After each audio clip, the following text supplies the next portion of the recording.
Welcome to the Inglorious Bards. I'm your intrepid Game Master Tom, and this is Episode 4, Den of Snakes.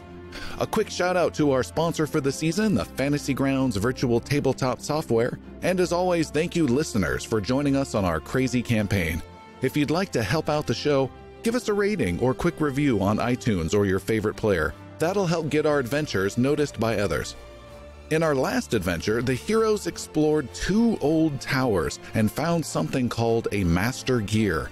They passed by the farms of Bottom Hill and saw a lot of construction happening by an organized outfit of workers and guards. Deciding to leave that hornet's nest alone, our heroes went off in search of a missing girl in the hands of a witch. How will the heroes find this secluded witch? Will the missing girl be found in time? And what is going on at the Bottom Hill Farms? The adventure begins.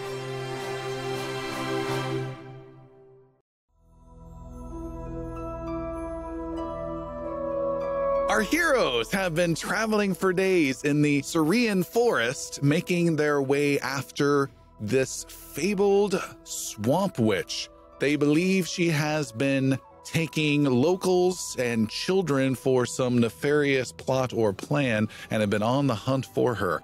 Using only a vague, crudely drawn map from a gnome they do not trust with some arrowheads poked through to mark some landmarks that no one's ever been to. It's been a bit of a wandering back and forth, but you think you're trying to make your way there. The forest fades away a little bit. Density of the trees becomes a little more sparse. They're tall trees, but a little bit farther away from each other. The ground sometimes gets a little rockier. You are well off the beaten path. You haven't seen anyone since you've left Edlin home and have been traveling together for quite a while. I need whoever is using the map and leading the group to make a survival roll. Who would that be? Would you like me to continue to do that? Riding the horse, yeah. The one guy riding the horse. 18. And there's been several hiccups, but you've made, you think, decent time, and you think you're on the right track. There's an initial point, let's say, that Portmer did when you were last at the home, and you've kind of passed that. Got a little bit lost yesterday, backtracked, but you feel you're making some sort of progress. When several of you hear off in the distance a whale sound. Not a whale sound, but a whale sound. Someone whaling? Someone whaling, yes. They're harpooning on a rowboat. And so no, you hear... We're near the ocean. You hear someone wailing. We went too far. But it sounds odd and a rich, deep wail. I don't know if anyone's ever used those words before in their lives. And it sounds sad and pitiful, maybe a little spooky, you're not sure, or maybe sad, you're not sure.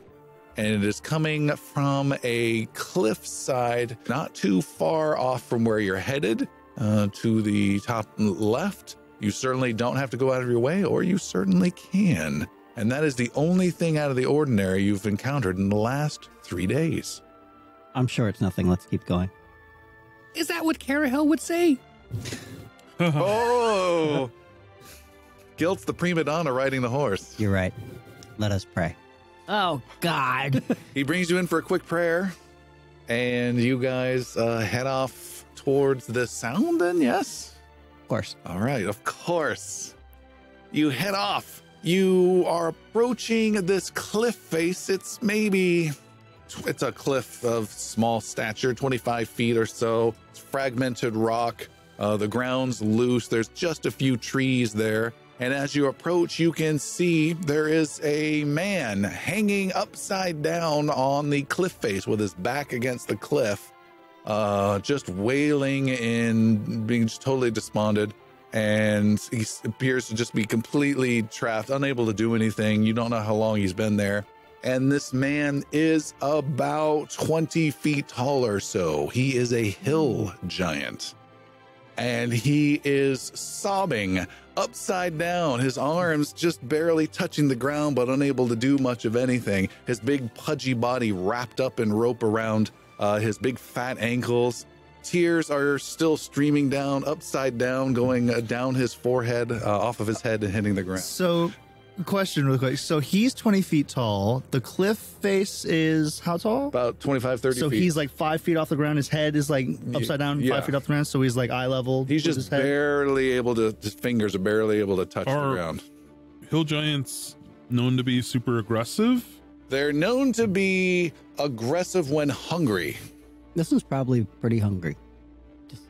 I'll get within 10 feet. You start crunching up these rocks. How are you, good sir? Probably not very well. Can we help you out? The giant blinks and looks up, hanging upside down, and says, "Yes, help Shark, you help Shark." Yeah, I'll get you down. How did you get into this position? Shark tricked. You get Shark out. Blood gathered in Shark's head. Idrisil takes his bow out and shoots the rope. Oh, cool.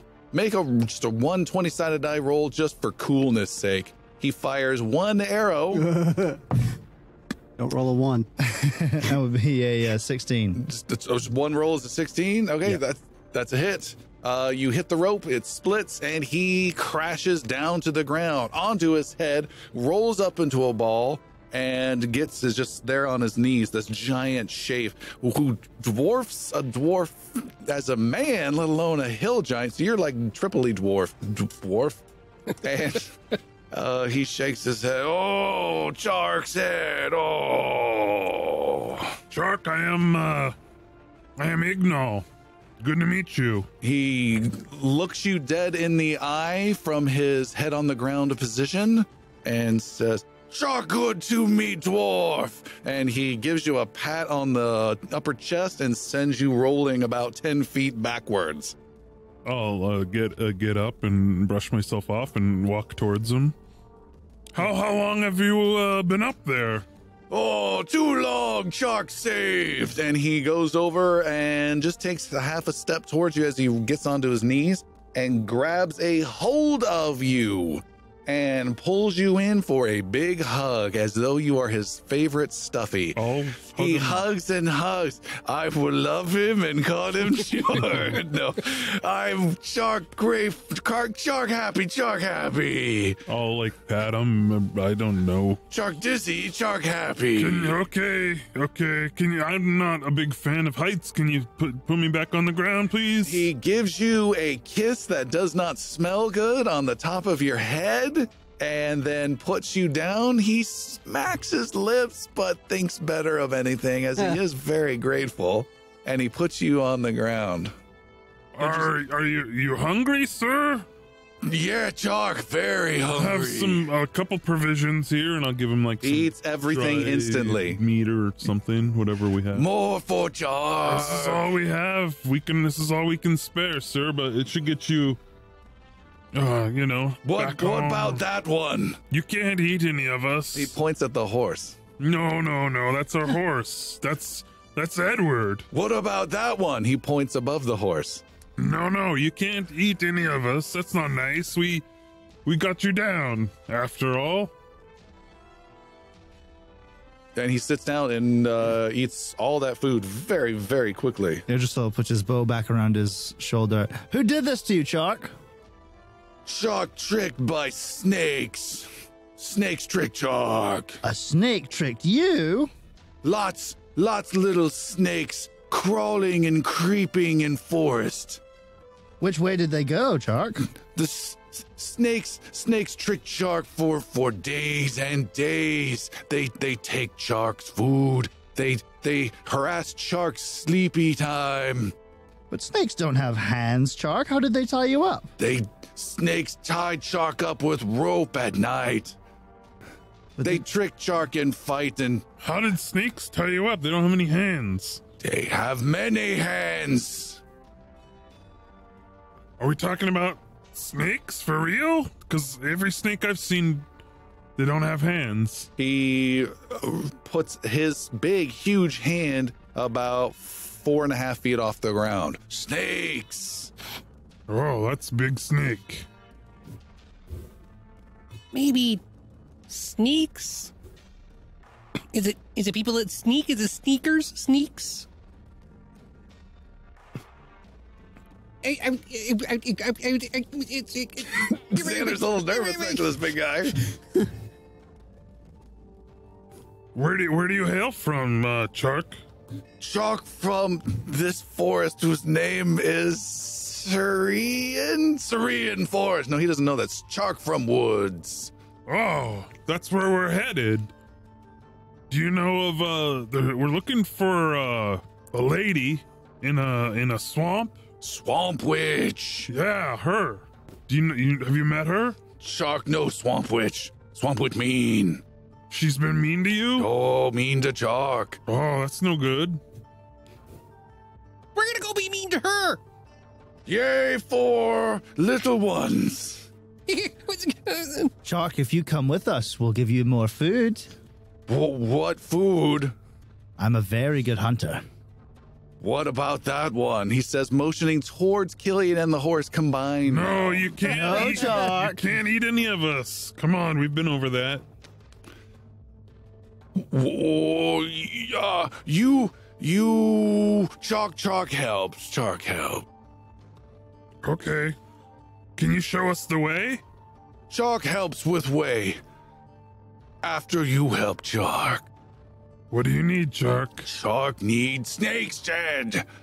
Snakes creepy crawls. You said the snakes are in the woods, too? Snakes are in the creepy crawls. Too small for Chalks.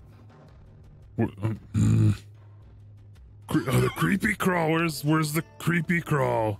Chalk shows, and he picks up the dwarf and walks away with him. Yeah. Dong, dong, dong, dong, dong. Killian and Edward keep a safe distance. Okay. From, You're bringing up the rear? Yeah. A distant rear? Yeah, Idrisil's just gonna follow along. Okay. You follow along. He has you, Iggy, chomping, smashing through the woods, pushing trees aside, and it's just the white dressed maiden in King Kong kind of scene.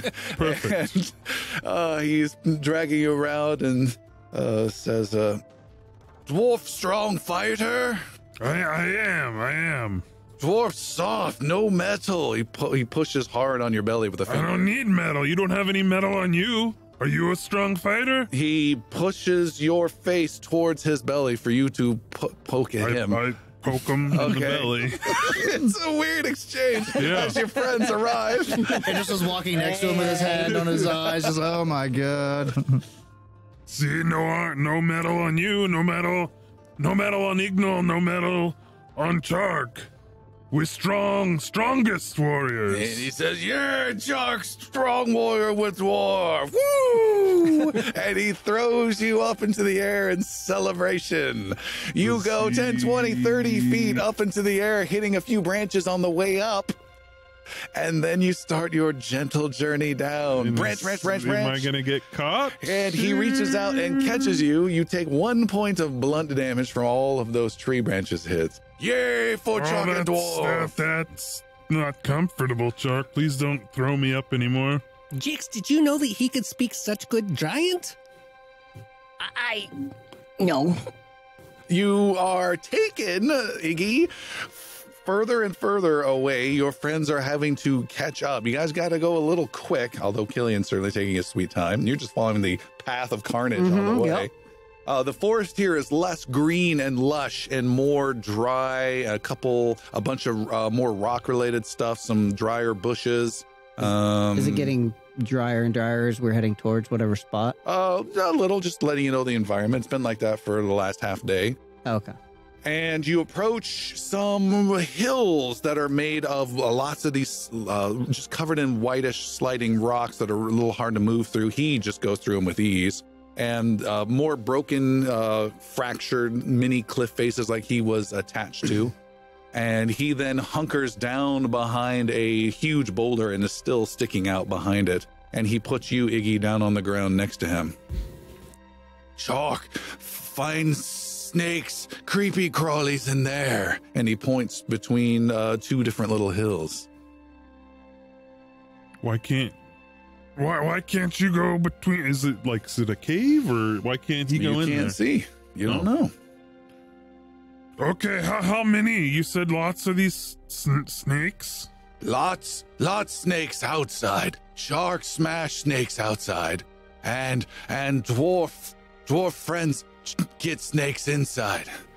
Then you best friends with Shark, and Shark helps. Okay. And I kind of look at the rest of the group and I start walking towards where he pointed. Shark, you have to promise you don't leave and you protect us, okay? He grabs you, picks you up to his eye level, and says, "Shark promise," with his breath just right in your face.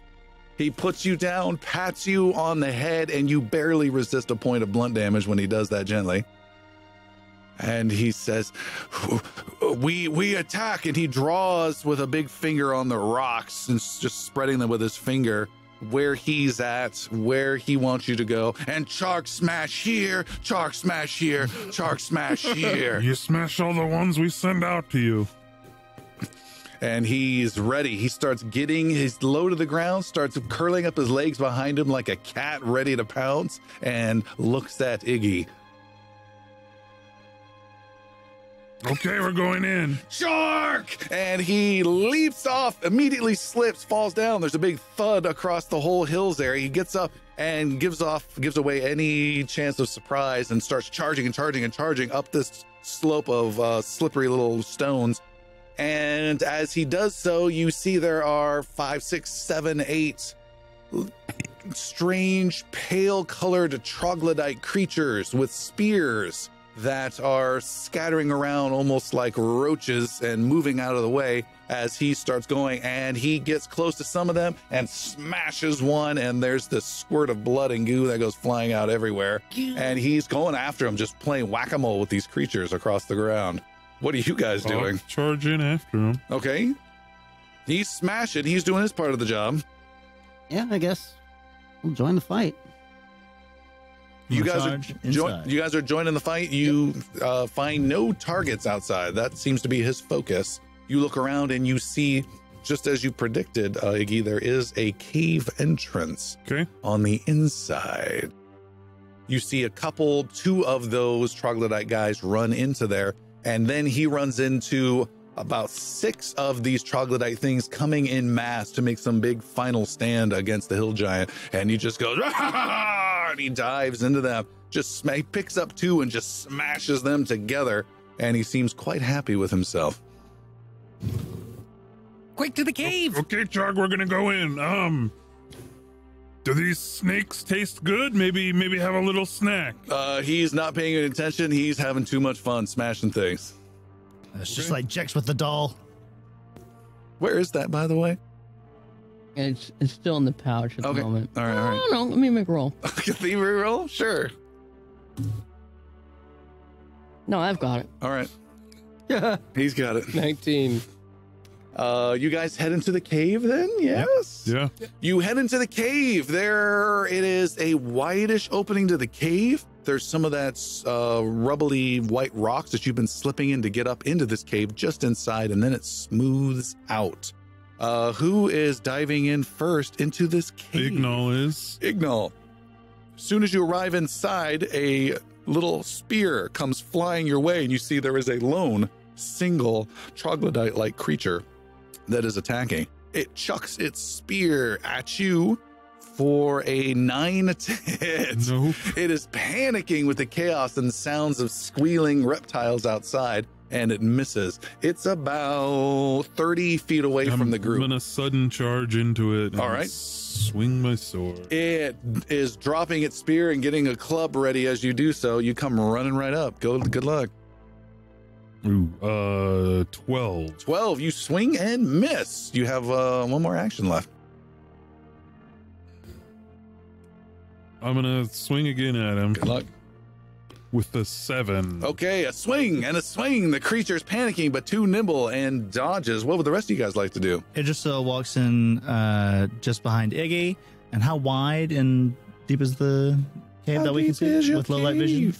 The cave keeps going on beyond your low light vision, and it is 40 feet tall and maybe 60 feet wide. It's pretty big. Idrisil has his bow out, and he just walks past Iggy and shoots the one, goes to shoot the creature that threw the spear at him. And that'll be a 21. That's a hit. Perfection.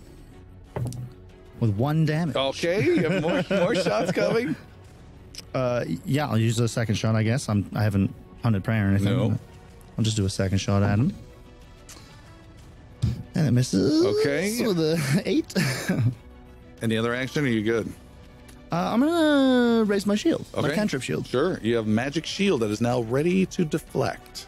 There's somewhere where I could have tied the horse off, Yes. where it's not going to be eaten. Back at the staging boulder where Chark set up this attack, you could have set it up, or you could have brought it with you and put it just inside the cave.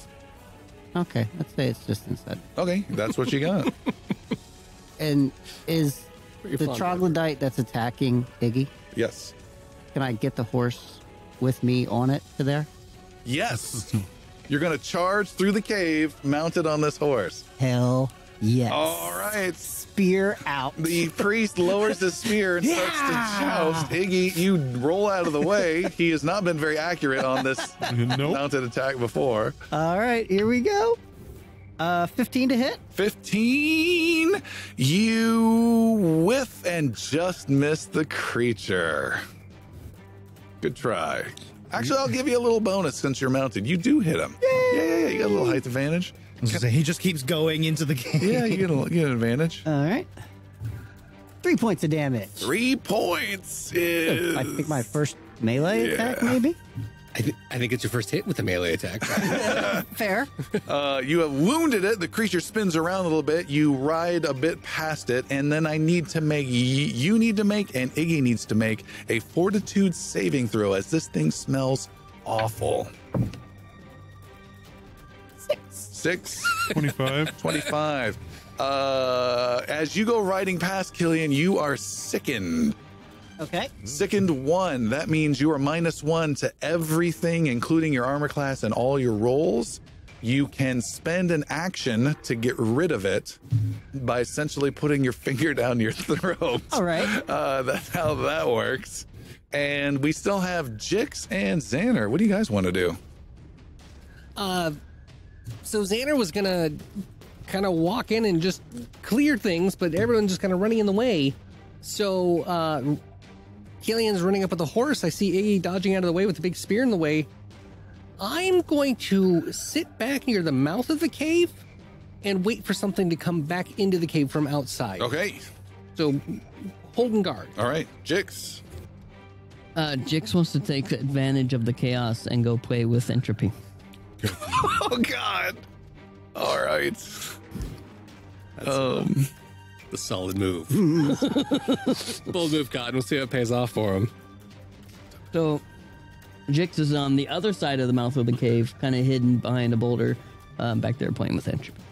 Trying to stay hidden out of the way, out of sight. Let's see. You spent single action to recover. Okay, got it.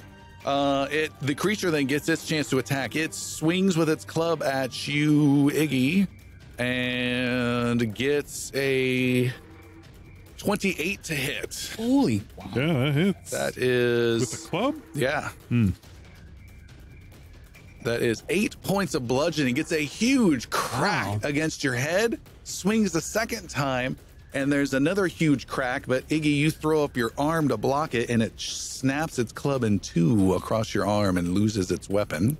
And for its third action, it runs away deeper into the cave. It's about 25 feet away. So I'd already passed it. Yes, he's coming towards you. And I spin Edward around. Okay. And charge again. You spin around. You can't charge. He's right there. You can just poke him right there.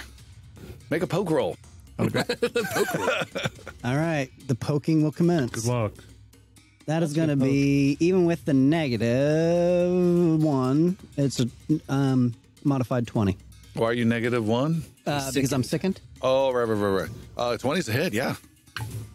3 more points of damage. 3 With the plus poke. that, plus that.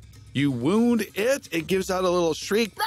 and it bats it away and tries to move on. I have more action. You want to attack again? Have you ever done multiple attacks? I have not. Good, go for it. They ain't easy.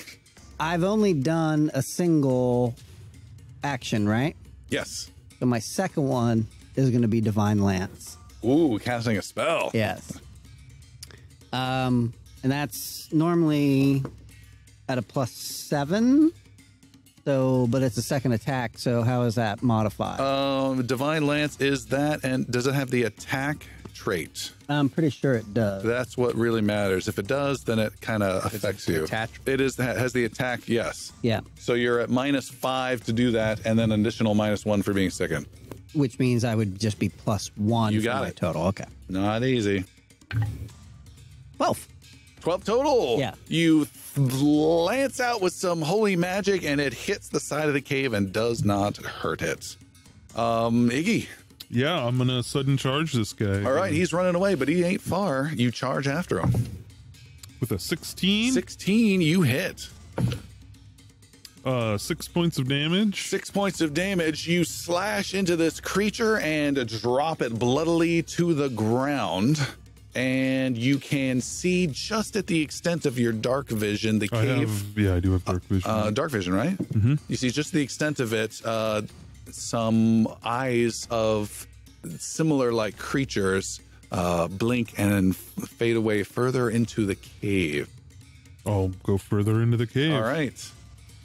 Let's gather up first. Okay. And Killian will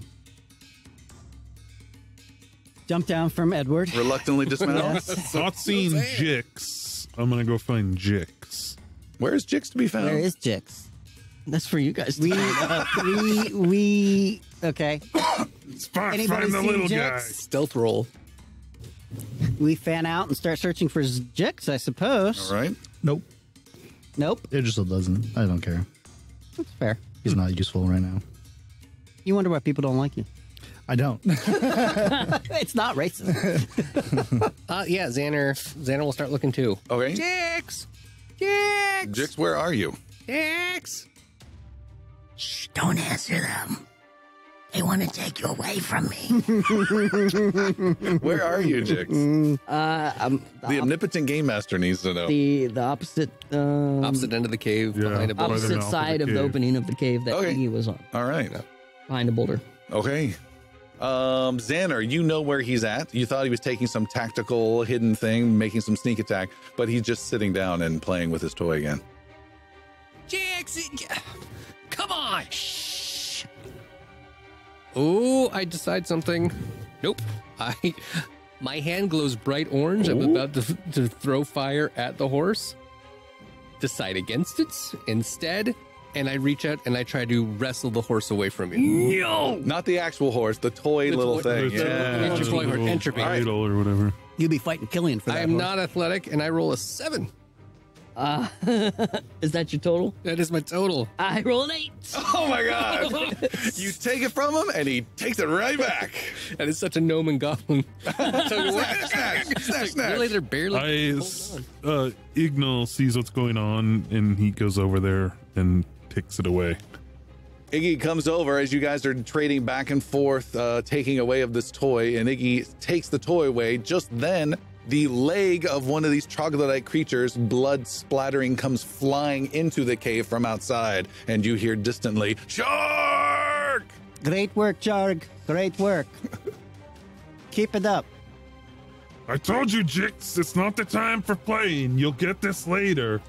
You keep saying later. I'll get you later. Later tonight when we rest. Look at all this carnage that's going on. We need you to help us fight. Fine. But keep it somewhere safe. I will. She's kind of scared right Yep, now. I will. Does the figurine look destructible? Oh yes, very fragile, very flammable. Twine and branches. I'm gonna hand it off to you. Mm-hmm. And Killian, it is in your hand. The power over Jix is in your hands. He's shaking his head.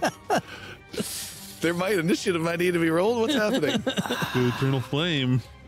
Oh, yeah, it doesn't do damage, though. It's fire. No, It doesn't. there's no heat or anything. Good use for the cave, though. What? I'm gonna Divine Lance the figurine. Okay. I don't think that's ever been done before. You Divine Lance the figurine, and it is destroyed. What did you do? I destroyed an evil artifact that's been consuming your mind. But now how are we gonna find the swamp witch without it? It was not helping us to find her in the first place. You don't know that. We'll get you another one. No. We won't. It is for the best. Carahel would disapprove. I don't care a hell about Carahel. That was a good one. Let's finish up what we came here to do. And I walk off towards where I saw the eyes. All right, Iggy's walking off, Yep, I'll follow Iggy. and everyone's following. The question is, what about you, Jix? Jix is really pissed off right now. He just pulls out a sickle and follows Iggy. Okay. You just still haven't heard from you in a bit. Where are you going? Because I'm still inside the cave shooting at people.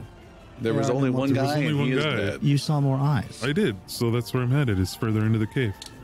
He's pursuing those I eyes. thought you were all outside of the cave. Just inside. We're Just at the mouth of the inside. cave. You're just inside the cave.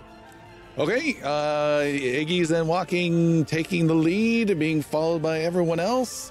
You guys, Keeping an eye on Jix right now. all right, you, Behind me with the sickle. yeah. You keep an eye on him from time to time. Jix, you're trailing the group, is that right? I'm following Iggy. Okay, you're not trailing the group. Who's in the rear then? I would like to know. Xander or Idrisil, one of the two. I think it's Idrisil. All right. Because you're sitting there like with your arrow wheel like walk past you in a marching Yeah, I line. guess. I was going to ask Who's in the rear is what I need to know. Killian, me, I guess. Okay. You're gonna ask me what? I was going to ask you to light one of my arrows so I can shoot it into the cave so we don't need to use our vision so we can see everything. So you I turn can out my see. ever-burning torch. There you go. He holds it out. There you go. You got some light. And then I start running like the orc from the two towers. Oh, okay. I like it. Iggy, you are walking further into the cave. The floor is relatively smooth. You walk past an area that's been designed for troglodyte fecal matter. I'm sorry. One clarification Yes. for the nerds out there. An Uruk High. Oh, yes, of course. The smell is Get a nasty Discord message. pretty bad. And you've lost your sickened condition, Killian, by the way. Oh, good. I'm.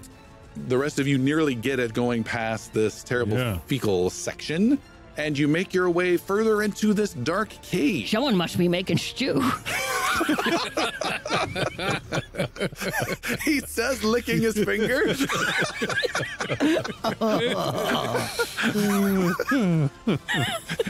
I didn't know chocolate ice like corn. It's a corn stew. Watch yourself, traveler. You almost missed your chance to hop on the Patreon. Go to patreon.com/ingloriousbards to download exclusive character creations, storyboards, and new adventures you might have missed. You, Iggy, walk into a larger section of cave and can hear some low growling sounds of creatures just in the darkness, just out of range. Your friends are close behind. Come out and play, little guys. Who's number 2? That is Jix. Jix, make a perception roll, please. 16. 16. Jix, you see there's some sort of strange, not strange, but an unusual, you weren't expecting, little mini trap above you. And the ceiling, 40 feet above, there is a net that's stretched out across it, some sort of trap. And as you see that, just as you're about to point it out, from the darkness ahead come a gaggle of these creatures charging with clubs and spears and hissing and growling. And they all come skittering quickly straight towards you with their pale reptilian skins. These things kind of look like maybe the head of a misshapen small dinosaur, but definitely more of a humanoid body. They're a little agile and can move relatively speedy, and they're about that size that Chark had mentioned, about 5 feet-ish in height, and they come barreling at you. About 3 or 4 coming out of the darkness, racing fast. You see that there is, in this chamber that you're at, on the right-hand side is a rising ledge that rises up from your section, and it's kind of like a horseshoe that rises from the left and the right to a height at the far end. Does that make sense? Yeah. Mm-hmm. And on the right-hand side, maybe about 15, 20 feet up, is another one of these guys, and he's got a whole bunch of little javelins that he's throwing in your general direction. And then you can see there is another creature on the other side who's also trying to get you guys. It's kind of like they feel they've got you in the trap, but they really kind of don't. It's wide open, and there's freaking 5 of you heroes as they come charging in, and we have a combat on our hands. Let's get it. Should we come up with a war cry? We need a war cry for fighting. There you go. Entropy! All right, you're inside this big cave. It's echoey, it's loud. These creatures are charging towards you. There's 3 straight ahead to the east. Behind them, the cave goes even further. You see a 4th one that's not shown on our little map here, who appears to be a little smaller than the others. He also has a spear that glows magically white on the tip. And he bravely runs like a coward to the east, leaving his friends to tackle you guys. And we're going to see what happens. Initiative has been rolled, and up first are all of them. They beat all of you guys. It was a trap. Guy number 1, he's up on the far east side. This is a ledge. It's about 15, 20 feet up top that kind of circles around, almost like a mini balcony, but it rises from the side, so you can get up there if you need to. He has weapons on him, crude, simple club, but he doesn't do anything at all except grab onto this old rope that extends from the ceiling down to him. He grabs onto 2 sides of it and just starts gnawing on this rope as aggressively as he can. Next up are the warriors themselves, and they come charging here to there. They come charging across, hissing and howling, and they are coming, it's kind of staying close together in a defensive position, gaining strength from each other. And then the last one throws at Xander a javelin, but it is not at close range, is that? No. He's going to be at -4 to hit you that far away, and he gets a natural 20. What? It's a really hard to do shot. He arcs it. He doesn't even look. He knows he's missed. He goes to grab another one, and then he hears a gnomish squeal echo through the cave. Wow. You have been hit for double damage. Only 16 points of piercing damage. Oh. I am dropped to 0. Oh my God. He got me right in the neck or chest or something else that knocks me out. Let me double check. He did max damage, and then he got average damage after the, 16 points of damage. You have been knocked out. You are dying 2 because a critical took you down. Good. Criticals Even in though this it game are only no took joke. him to 0, it's still like... Yep, he's dying. Okay. He's dying. That is their turn. First up on the hero side, wow, initiative matter this time, is Killian.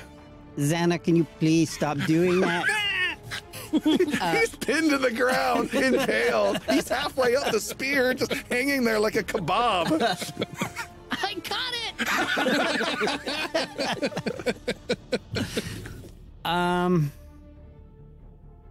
Shit, I am going to, I guess, heal Xander, I guess? suppose. Just thinking about it. Well, I was told either stabilize you and just let you stay out of the fight so you don't get to, like, dying 4 or 5 again.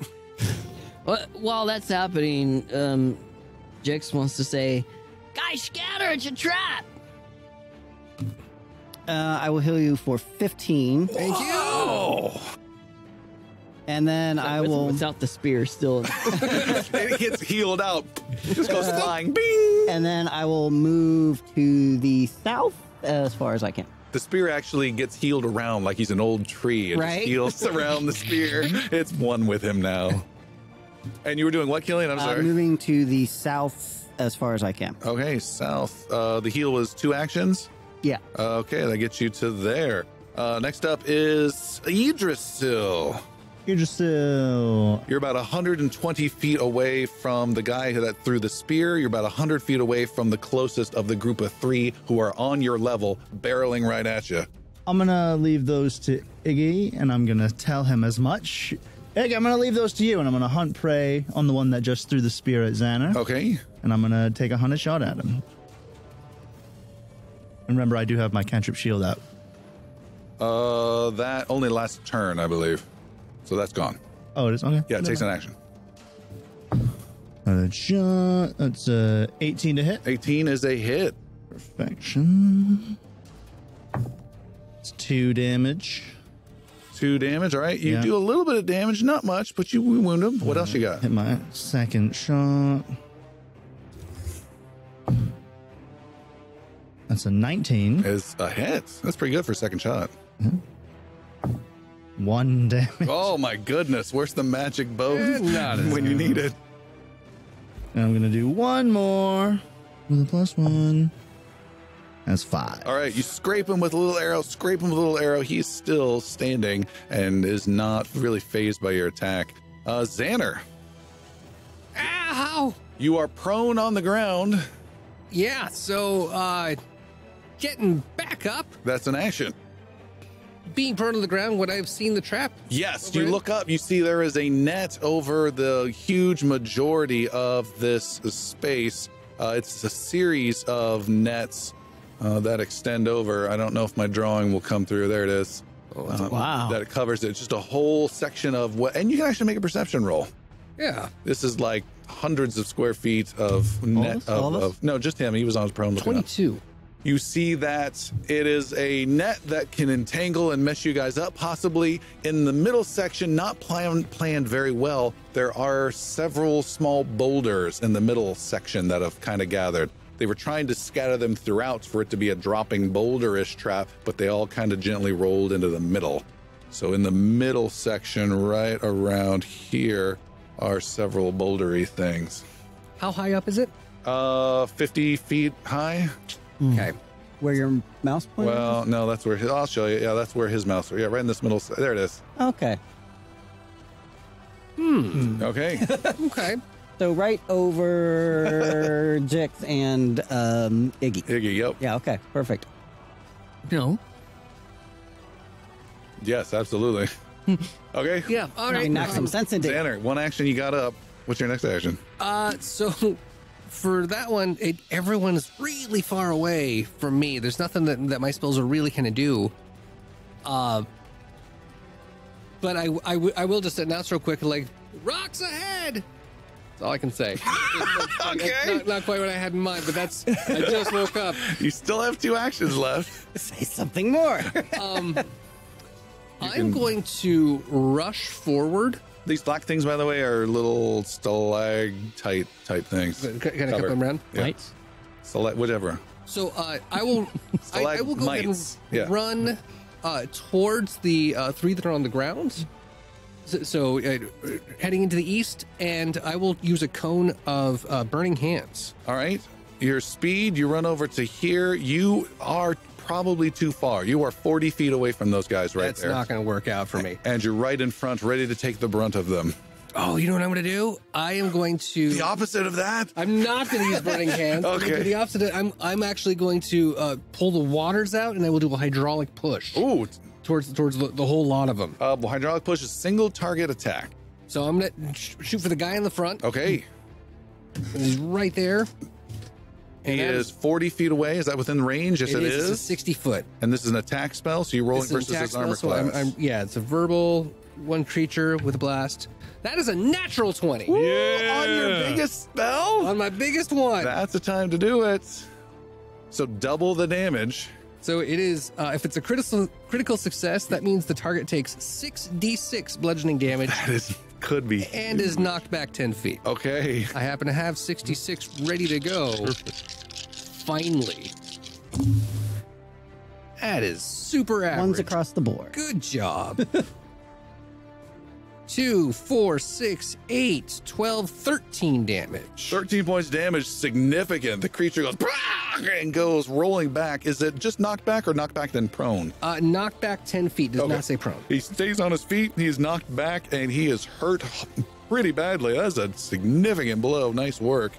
Iggy, you are second to last here in your group. With a double move, can I get to them? They are 40, they are 50 feet away. God damn. What's your move speed? 20. Yeah, you're a little slow. Doors are a little slow. You can move and then do your strike, your charge. Okay. Do that. You move a little closer, gather some speed, and then go running full speed right at The him. one that just got his ass knocked. All right, you're charging all three. You go right towards the middle one. Not on the ground, but 21. 21's a hit. 11 points of damage. You slay the wounded one, and it drops dead. You might also want to zoom in on the map, maybe, so everyone can see maybe more where they're at. There you go. All right, Iggy did great. Jix, you are up next. How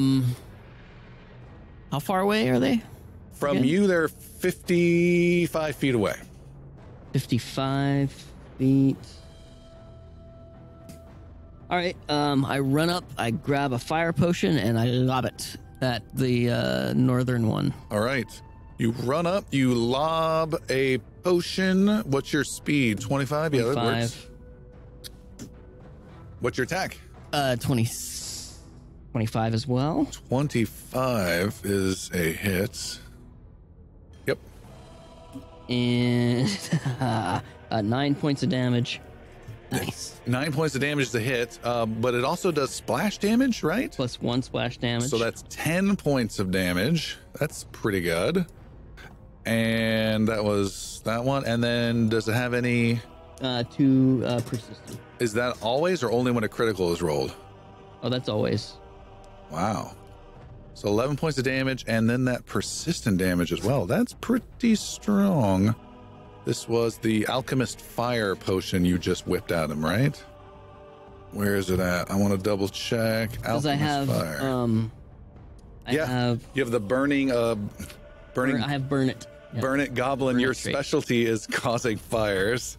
So he takes 2. He will continue to take 2 persistent damage every turn until he puts it out. That's a good one. Up next is the guy who is chomping at the rope. Idrisil, would you do me a favor and roll a 20-sided die for that guy, please? Real shitty. 4. He starts gnawing and gnawing, but can't make much progress and catches the floss a bit in a weird tooth, and he's not doing so good there. Then the warriors get to go, and the first one is the wounded one. It steps forward and takes an action to do that, and then it lashes at you, Iggy, several times with its clubs, and is screaming while it's on fire, mind you.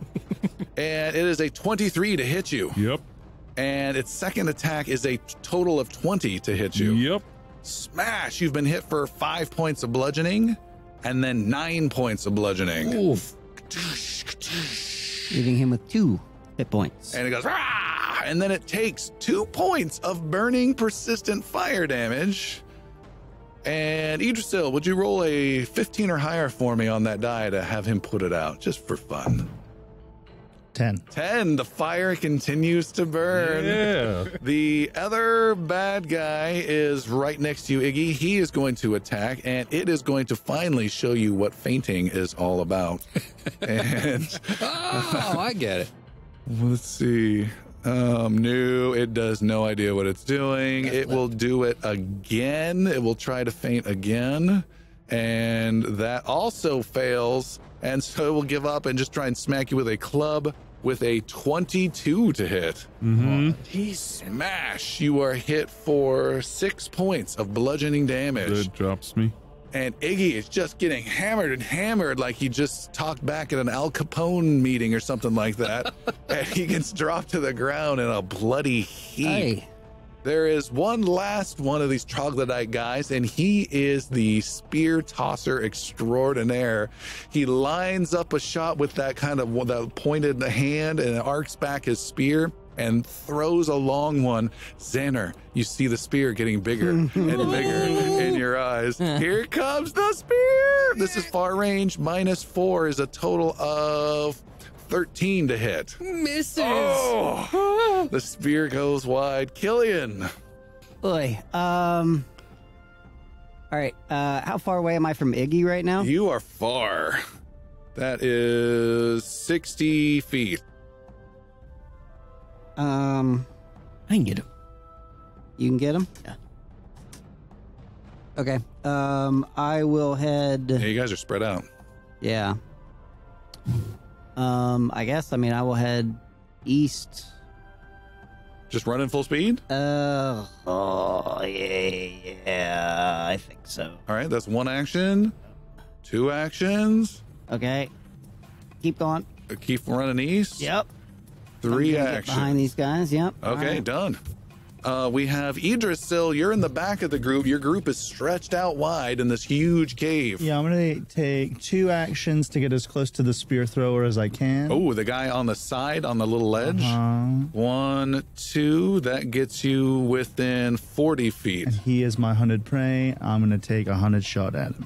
Okay, double shot. What was it, a 9? The first one's a 16 to hit. 16 hits. 8 damage. 8 damage. That is nice for the arrow. Let me check that out real fast. 8 damage. He is alive. Okay, second shot. That's a 20, not natural. That's a good hit again. Sorry, 19. Still good? But still. Get a good roll. Get a good roll. 1. Ah! You said it in my back. During your backswing. You have 2 actions still left. You fired lots of things. I ran twice. Oh, yeah, you did. Never mind. You're absolutely right. You ran and you did that. Thank you. Xander. It's me. You also see, by the way, Xander, if this changes your actions at all, the spear guy is now paying attention to the elf below him instead of you. Whew. Okay. That helps. I push the one guy. I will throw an electric arc at the 2 over Iggy who just fell over. All right, so Iggy is standing maybe 30 feet in front of you. There's a guy like in a Y shape right next to him, and there's a guy on the other side, and you're going to like arc this like lightning around them. Yes. Okay. Toss it into one. They have a reflex save of DC 17. Okay. Reflex save. They are fairly nimble. I got a 16. He misses.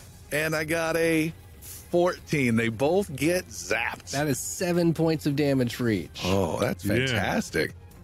That was 7 to this guy and 7 to the other guy. The wounded guy has been hit over and over again. He is staggers and is bleeding profusely and is scorched, but is still barely hanging in there. The other guy you also singed pretty nicely as well. You have one more action if you want to do anything. I am going to, out of safety and precaution, I'm going to lift up a earth shield, and I will just use the green aura hand and just have a whole wall of dirt come up and just cover me as a shield. All right, little temporary shield of dirt. Yep. Iggy, you're up. You got 2 wounded guys right in front of you. Oh, I'm dead. I'm on the ground. Oh.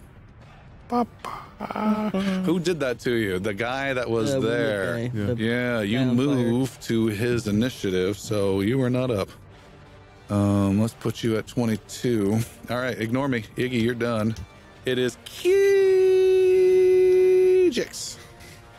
Jix wants to throw a firebomb at the other troglodyte. Okay. If you do that, you will do splash damage to Iggy. He's on that guy's foot. That will add a dying level to him. I got it. Yeah, I'm only at 1. It's fine. He would want me to do that. Burn, baby, burn! God. Natural 20. Oh! Yeah. All right. Sure. Mm-hmm. You do double the initial impact damage. You also, we were just looking at it, weren't we? 9, 10, 11. 11 total damage. Well, everything but the persistent damage is doubled. So the initial damage and add the splash damage. And because you got a critical hit, you can arc it in such a way so that it cones out a little bit and does not hit Iggy. Okay. All right. It was 11. 11 points of damage. Fire erupts and splatters against this slightly wounded guy for 11 points of damage. He is badly hurting, and he too is now on fire with persistent 2 fire damage. Jix, are you done? No, that was one action. That was one? Yeah. Don't you have to draw it? Okay, so 2 actions. 2 actions. What do I do from there? I run up to Iggy. Okay, you go running up to him. I got you, Iggs. You're running right up to him. The rope guy chews and chomps. Alistair, can you roll just roll a high roll for him to chew through that rope. 4. He continues to, is this made of chain? And he cannot bite that net thing down to save his life. Next up is Iggy. Iggy, you now need to make a dying roll. Natural 20. Woo. You move 2 levels backwards down the dying track, and you are now stabilized. You gain the wounded condition, and you are not conscious, but you are no longer bleeding out. Perfect. Nice roll. The warrior that is badly wounded is pissed off at the goblin who just came within range. It steps forward with an action, and then this guy's been just knocking heads with his club and smashes you, Jix, with a 22 to hit. Hits. For 5 points of bludgeoning. Okay. And then he bites at you with its mouth with a 10 to hit. No. Okay, does not succeed. And then he takes 2 points. He takes 2 points of damage and does not need to make his fire roll as he sizzles and dies horrifically covered in flames. He only had 1 hit point left. His friend, who's right next to Iggy, takes a step forward towards you as well, flaming goblin destroyer of all things troglodytes.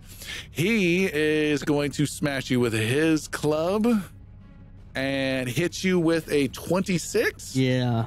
Hit or critical? Just a hit. All right. Hit you with a 26 for 9 points of damage. Ooh. Has 1 hit point left. And then looks at you with its last action, Jix, opens its mouth wide, kind of glares at you tauntingly, and bends over and gets a hit and bites at Iggy at its feet. And he got a 23 to hit you, Iggy, as you're prone on the ground. And Iggy, you've been hit for 6 points of slashing damage. And you are now dying again, dying level 2. And then he takes 2 points. Oh, yeah, I go get there. Oh, man. He is also screaming. He is on fire. He is barely alive. And Alistair, would you roll his persistent fire damage of 15 or higher would make his day. He needs this. 17. He is clear of the persistent fire. That leaves 1 additional warrior left to act this round, and he is the spear-tossing guy who has got Idrisil in his sights. He has only 2 of these little spear javelins left. He throws them for a 9 to hit. Nope. And then critically fumbles, and his spear he holds on to and throws it, taking himself off the edge of the cliff, and he falls off the cliff and takes 7 points of damage, splatting off of that little rise with a dramatic failure. And he looks really bad as well and barely gets up, shaking his little reptilian head. Killian, you're up.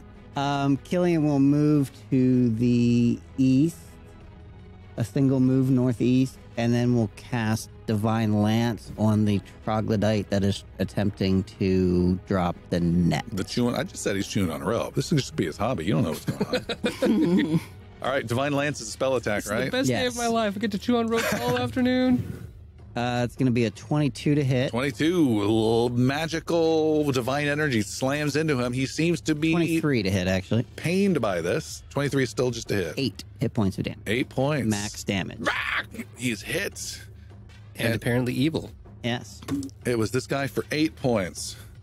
Got it. And yeah, That's it. Idrisil. Uh, The spear tossing guy just fell in front of you. He's still Yeah. about Shit, you have 35 one feet hit. away. does he have weapons in his hand? Or they break? He did not let go of his spear. He still has it. He's not Okay, thinking I'm about just going to that. shoot him with 100 prey. All right. With 100 shot, I'm sorry. He gets up, howls at you, but you fire first. That's an 11 to hit? 11. He ducks as the arrow goes Sorry, it's a firing. 13 to hit. That still misses. He landed on his feet when he fell. No, he Oh, fell and took damage. No, that's true. He needs to spend an action getting up. So he would have been prone. That would be an advantage. To Okay, so he's up. This is the second 100 shot. Ooh, that's a 23. Is a hit. All before you roll your damage, all you need to do is 2 points of damage. Oh, wow. Just 2. You're gonna roll a I one. don't like it. I don't like it when he says Totally. that. All you Yeah. need is 2. It's so easy. 7. 7. You hit that guy. You drop him. He gets this little gasp of air. And drops dead. I believe you've got an action or two still to go. So we have the rope chewer left. Yes. He's in one. There's still one. And there's still a badly wounded one in the middle, and then on the far end of the cave is the rope chewer. How far away is? Rope chewer, he's 150 feet away, out of range of pretty much everyone, except anyone foolish enough to bring a longbow into a cave. Such as yourself. Well, 100. It's 100 feet, not 120 feet. So I'd be at disadvantage. -2 if you were to shoot him from there. Yeah. Let's risk it. Okay. Try to get a biscuit. This is your second action. This is the second action. Third shot. Third shot, -2, so it's just neutral, I guess. All right. Distant shot. That's a -1. Sorry. It fires out. Good luck. This is not easy to do. 15. 15 is look upable. 15, the arrow flies and arcs and cuts a section of the rope it was gnawing on, weakening it. You have one action left. You gonna shoot again? No, I'm gonna move as close as I can towards the not to the center. I'm going to move. I guess behind. Would that be Xander? Xander, okay. I'm gonna move away from the center where the. You're gonna move there. Let me stay on the outside of the center that you said is overlooking the rocks. Yeah, Let sure. me go closer to the other X. Okay, I'm sorry. that's where Yeah, we're going. yeah, perfect. Xander, are you conscious? You're conscious. I am conscious. Okay. I'm okay. I don't want those rocks to fall on us. You're really hurting. You're on fire. You're dead. You dead? Ish. You die? He's unconscious. Yeah. All right, I'm not answering he's for dead. a reason. Okay, so Charged right now. You can hear He's some outside. thumping sounds, but he's outside. I will. How far away am I from them? Am I about 30 feet off or am I 40 feet off? You're 30 feet. 30 feet? I will use my Carahel memory and I will stabilize Iggy with my spell. So I will glow white, call out, and cast stabilize. All right, casting a little bit of stabilizing healing on Iggy. Iggy, you now have a wounded level of what? 2. 2, but you are stable. You have an action left. Is that 2 actions to cast stabilize? It is 2 actions for stabilize. I got 1 action left. I am still a little bit nervous about those rocks, so I take my shield. Okay. Right back up. And you've got it right back up. Jix, what do you got? You got this dude right on top of you who is no longer on fire. Jix is gonna take out his. Well, he had his. Yeah, he's gonna have to take it out. Takes out a sickle and takes a swing at the no longer on fire dude. 24 to hit. It's a hit. 5 points of damage. That guy is slain. He only had 1 knew point you had it. left. A sickle kill. He has been killed. Well, what do you want to do? You have 2 actions left. There's one last guy. He's the rope chewer on the far east side, about 20, 25 feet up on the ledge. I think I just have one action left because I took out the sickle. Oh, okay. Yeah. Back. I pull out an elixir of life. Okay. It is a new round. At the top of the round is the rope chewer, and he is determined to chew this rope. I need Alistair, make a rope chewing roll. 19. 19. It's much worse than the 4s. Yeah. He sees where the arrow did some damage, moves his mouth up a little bit, bites hard, and snap. And with excitement, he finally did it, but he doesn't remember to let go with his right hand, and he gets instantly pulled 20 feet in the air before he lets go, falls down, and takes some damage. And speaking of falls down, the entire big section surrounding almost this whole cave comes dropping down in a big net. Good news is most of you are totally safe from the rocks that have rolled down in the center above you, except for Xander. Xander, who pointed it out first, warned everyone else, and then never moved from that spot. And then just, standing there with his hands above his head. It comes crashing down. I need everyone to make a reflex saving throw. Everyone? You don't need to, Iggy, you're unconscious. 22. Okay. 28. Wow. 13. Oosh. Rolled a 3, so that's an 11. Okay. Killian and Idrisil, you two are, the net drapes down upon you, but it's poorly constructed, and you're able to press open, pull open some of the squares very easily, and you guys are not inhibited in any way, and you're now just standing on top of it with no problems. Jix, you are entangled and wrapped up in a net that's draped and weighed down, and now you're on your knees, and now you get to know what it feels like to be immobilized by a punk. and Iggy, you are also wrapped up in this net, but you don't care at all. Nope. You're dreaming about blankets or something like that. However, the worst of it, and with a poor roll, is Xander, as like every single rock came down in one 5-foot section, dropping down like you emptied a Pringles can on one poor gnome. Rock. And you are hit. You did say you had your shield up, right? Yes. What that can absorb damage from up below. Is that correct? Yeah. So when I use the shield, I don't have it on me. It can absorb 5 points of damage. All right. 9 points of bludgeoning, compounding and pounding, and you take 9. You can shatter your shield to absorb most of that. I will. Okay. Jix gives out a bit of a whimper as he's trapped, and then Xander gives out a yelp as he is hammered by these rocks. The rocks! And the guy with the who just chewed the rope is now trying to pick his head up and trying to figure out what to do next. And it is not his turn. It is Iggy's turn. You're unconscious, right? Or you Stabilized. You're good. Your turn's over. Killian. Divine Light. Divine Lance, go for it. Killian sticks his hand out and beaming white energy flies out. I'm going to use a hero point. And that's going to be 14 to hit. Shoo, you throw out a 14 and miss. Oh. You hit the wall, and the wall is not evil, so it takes no damage. You have one action left if you want to take anything. I will head to the northeast. Okay. And the right where I'm marking your guy, that's a tunnel that continues off to the east there with a... Well, I don't want to be underneath. No, I'm just saying that's where it's at. Just showing you guys where it's right. at. Okay. I still want line of sight on You just barely do right now. Xander, you're conscious still? I am still conscious.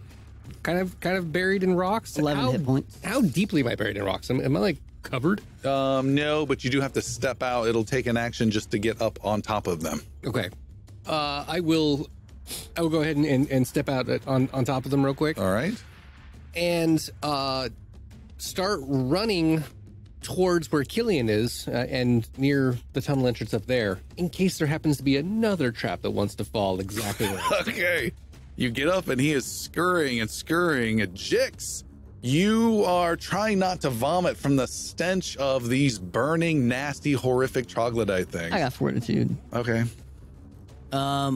Uncork my bottle of elixir life and pour it into Iggy's mouth. All right, Iggy, you get healed. How much does he get healed? 1d6.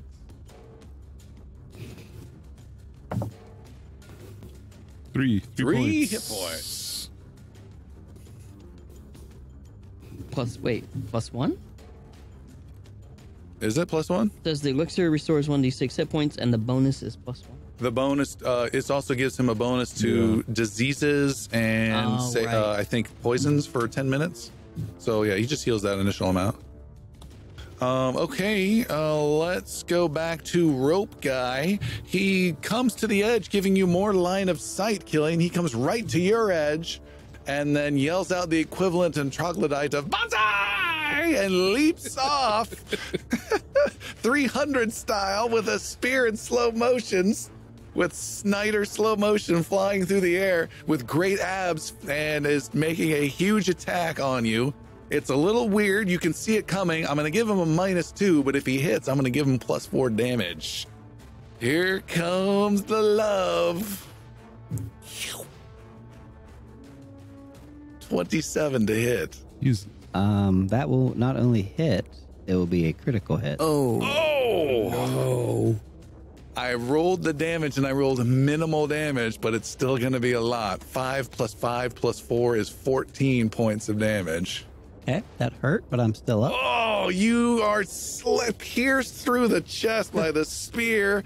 It drops down and it takes a point of damage from the drop as well. And it lands in front of you and just goes, ah! So proud of itself.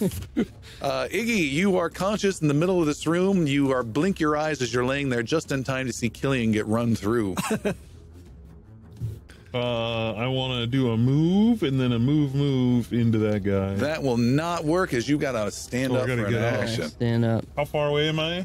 Let's make it annoying for you at 50 feet. I'm going to move 20 feet. No. Who picked a dwarf? Is standing up a whole move? Yeah, hold action. Whole action. I will just do one move and then I will attempt to demoralize. Oh, all right. With a non-natural 20. That's definitely demoralized. He is, well, yeah, you succeed. So he's frightened level 1. He was so jazzed, and he's like, yeah! Your friend is pissed. So frightened level 1 means he's -1 off of everything, including his armor class, until the end of its turn.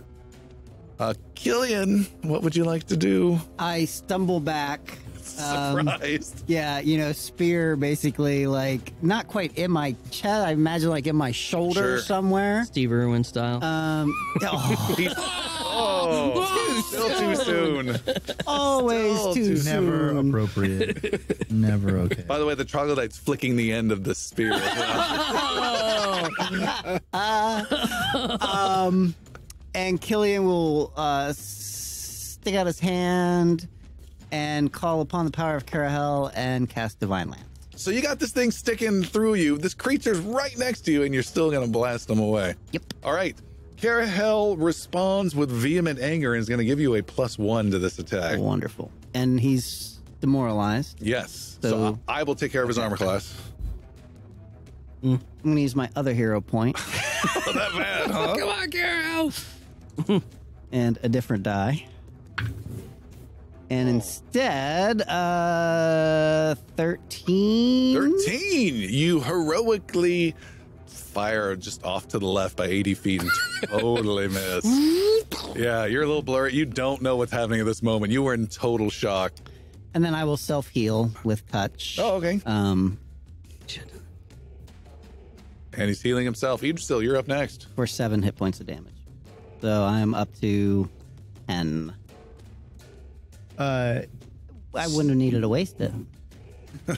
So, in his mind's eye, as the creature is jumping in the air, Idrisil's eyes start to burn red. He hunts prey on the creature, and he will take his 200 shots at the creature. Oh, that looked good. It looked so good. It's a 9 on the first one. That's a miss. Ooh, and that's a 23 on the second. That's a hit.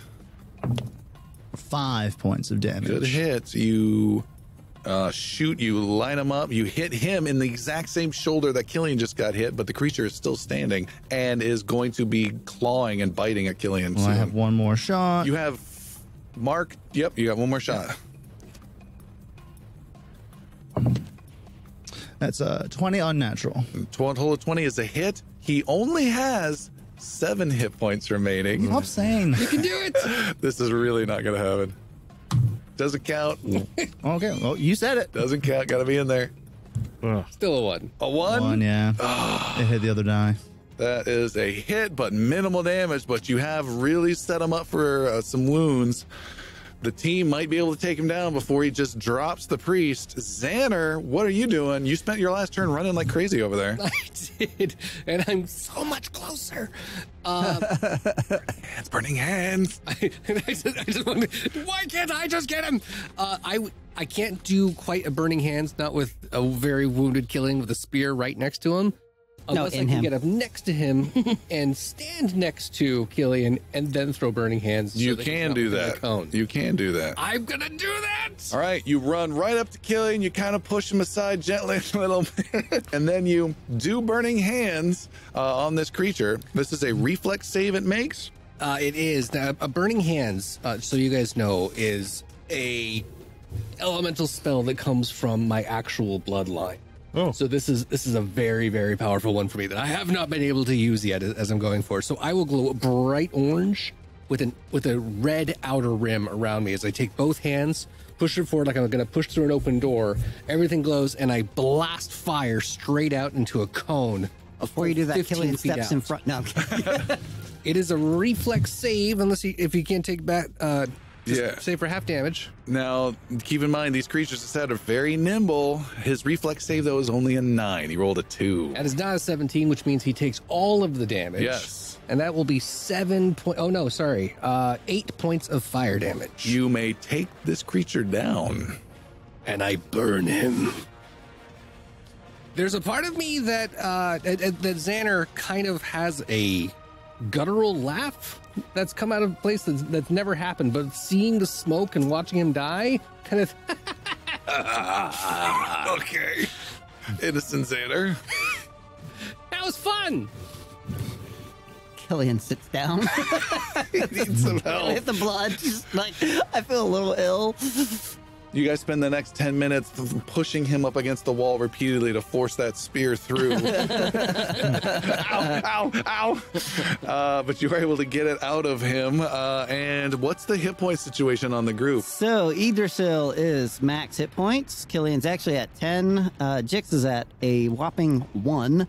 Xander is at 11. And Iggy is went up to 3 from his long-term 0. All right. Sorry I didn't heal you early, but I was afraid you would just drop down. Iggy, you wake up from a dream of being caught with a bunch of tuna and pull yourself out of this net and you find yourself back in this horrible smelling cave. Everything is dead around you except your friends, thankfully. Let us pray. As long as that prayer comes with some healing, let's do it. What are you doing? Yeah. He's gonna get everybody gathered around, say a little prayer to Carahel, and do a group heal for 3 to everybody. 6. Can we everybody who has a healer's kit can heal in that 10 minutes, right? In that 10 minutes, there are 3 of you with healer's kits. Yes. Okay. So can we take 10 minutes to? Fine with me. But can't you heal us all? In an hour. Oh, in an hour. Yeah. So we can do 10 that. minutes, yeah. 10 minutes and 3 people get back 7 health. Who is that going to be? That's going to be Iggy, Jix, and... You know, I only get 5, not 7. either Killian or Xander. Killian's more wounded. I give it to Killian. I'm kind of okay. I bounce back real well. Although, hey, I'll tell you what. I'll heal you. You heal me. Iggy. I'll heal you and you heal me. Okay. Okay. So you'll heal 7 and I'll heal 5, which will get me up to max. And then you heal 7 on your own? Yeah. That's 11. Okay. Okay. Group's feeling a little bit better. You guys have taken 10 minutes. Those of you keeping an eye on guard don't hear or see any And then attackers. I will cast my main heal spell on Iggy again. Oh. That's going to be 8, 13 more, taking him up to max. Nice. Back up to full health, Barbarian. As soon as Iggy starts to feel better, Idrisil just looks at him. Iggy, let's go find Shark. No, let's go find that little bastard with the glowy spear. Let's go find Entropy. It's further in the cave. There was the little one. Oh, I thought we killed him. Nope. He ran away. Well, let's go get him. Okay. Iggy goes trotting off. Idrisil right behind him, and they head off further east underneath that ledge, deeper into the cave. I'm Killian goes. Okay. I guess we go. All right. Xander's last. Why did you turn to evil? Killian gives him a second concerned look and makes a mental note to say some prayers for On his him and behalf. with him. And maybe have a fireside chat. Fire. The the cave gets a more narrow and narrow and narrow as you keep going, and it gets still big enough for you guys, but it's not this big vaulted ceiling type effect you've had before. It gets narrow, goes on for about 30, 40, 50 feet. It curves to the right. It curves a little bit to the left. There's a little side corridor you go down, but then it just dead ends to nothing. You head back, and it finally comes to an end, and it is a small chamber that rises up just a little bit. It's a little bit tall. It's about 30 feet tall. It's like just a hole in this little hilly mountain. You can off in the distance barely hear some thudding of Chark causing still some carnage. You just can't hear his voice. And in this room chamber, you see there is a couple more of those stalagmites. I think I'm saying correctly. And around one of those is a rope that is tied around it that goes to just off center of this is a hole that descends down underneath with the rope. I want to go to the rope and just tug on it. You go to the rope and tug on it, and it feels loose. And the rope, feels totally loose. And it's knotted every few feet, you can see. Okay. Just bring it up and wait for them to starve to death. Do that after I'm down there, and I start heading down. And Iggy starts climbing. Is there no other exits in this? There are no other exits. All right. Well, Can I look around the chamber to see if there's anything of interest, or is it just like a big hole in the center of a... It's not a big hole. It's a smallish hole, big enough for a person to go down into, but there's not much else in the chamber. You're more welcome to make a perception roll. You might glean something. I have low light vision. I would hope to do so. Ooh, it's an 18. 18. Oh, wait, sorry. You said a perception roll? Yeah, it's a 25. Ooh, that's huge. 24. You detect that there's absolutely nothing in this chamber whatsoever. Okay. I just head down. Good job. That was great. I take a look around the room and see nothing, and I head down after Igglesworth. Basic presumption is that we're looting the creatures on the way. Sure. Did we anything to loot? On those guys, there was one, each of them had a single gold coin on them. And there were 1, 2, 3, 4, 5 of them that you, that's 1 gold each, actually. That worked out. Be aware that these gold coins were wrapped up in almost a medallion fashion. So they weren't using them mainly as coinage, just maybe some sign of prestige or something around their necks. And they don't smell good. So trading them might be an issue, just FYI. I mean, we can wash it. Okay. Is there any imprint on these?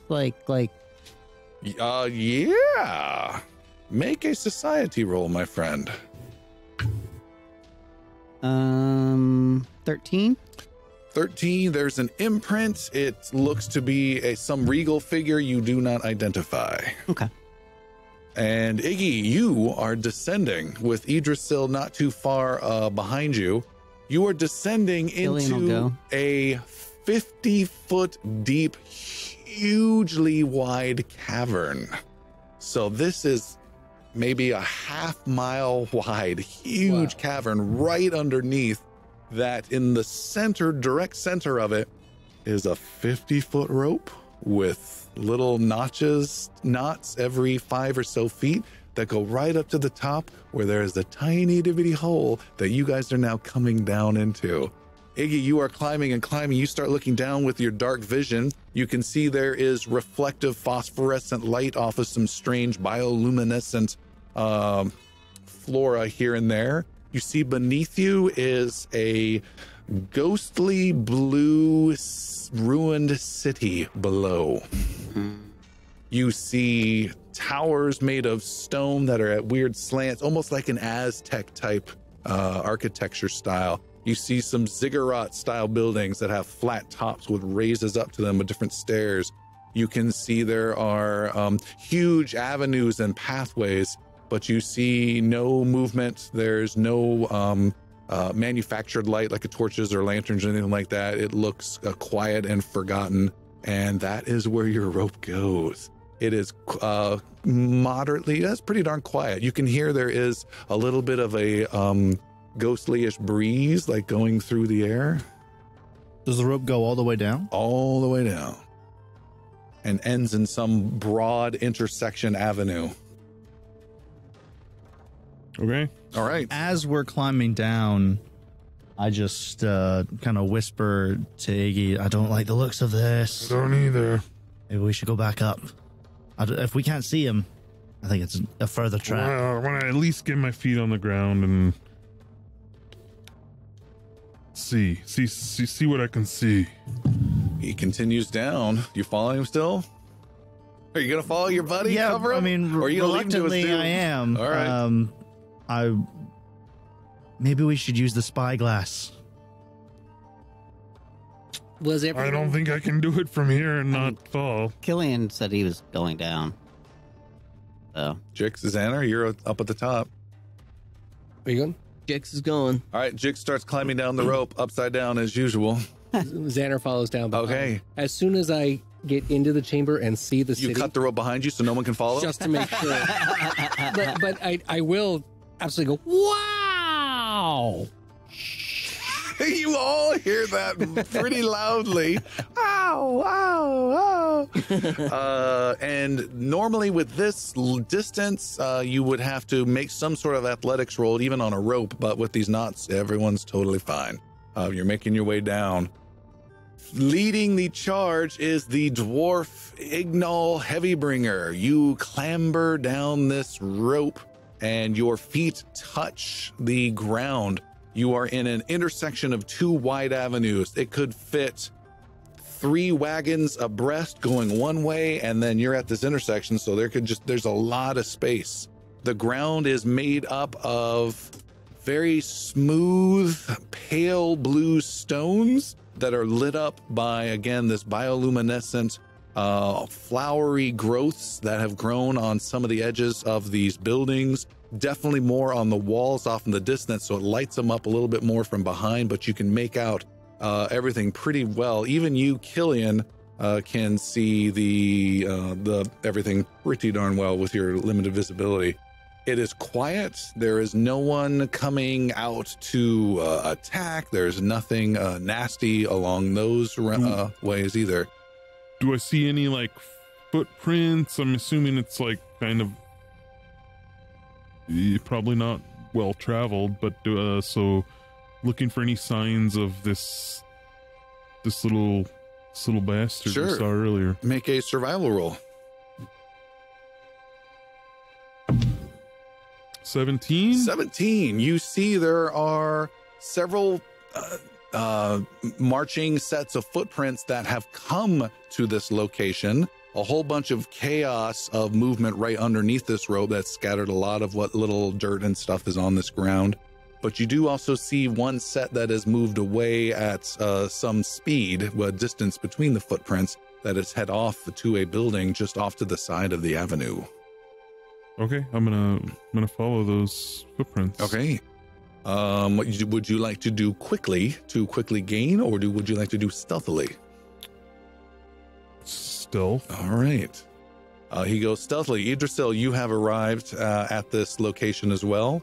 The same description that I give you. The place has a general unpleasant odor that you've become all a little too familiar with. Yeah, as I get down and I touch the ground and I'm looking at the footprints that I finally found, and then I look up to tell Iggy about it, and I see he's already walking off towards that set of footprints, so I just follow him. Okay. But I do it with stealth. One by one, the 5 of you have arrived at the bottom of this rope. Hey, Badger Shield, this place stinks. Do something about it.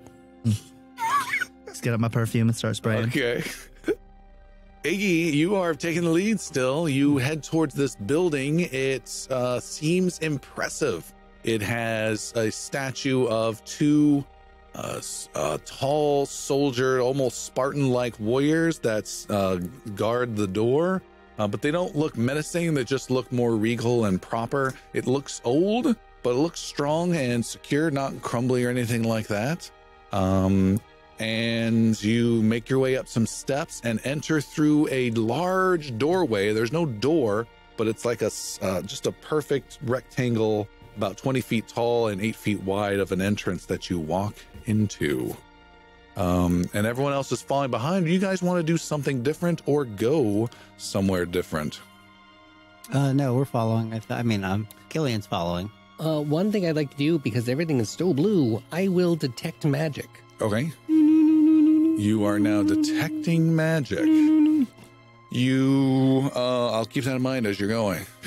Jix wants to scoop up some of this flora, this bioluminescent flora. All right. Put it in his knapsack. Okay. Do you want to prep a bomb or something, or potion in your hand? That's always something to keep in mind. No, you're good? I'll prep some tangled foot? All right. Iggy, you walk into a chamber that is a little loud with its echoing footsteps. You see your tracks are ahead, and this is a columned room with some antechambers off to the side. And make a 20-sided die roll that's secret that you don't quite know about. A 12? 12. You identify this as some sort of old temple from some faith you're not familiar with whatsoever. Obviously, there's no one here. It's quiet. This does not appear in any way to be religious to the creature that you're chasing in any way.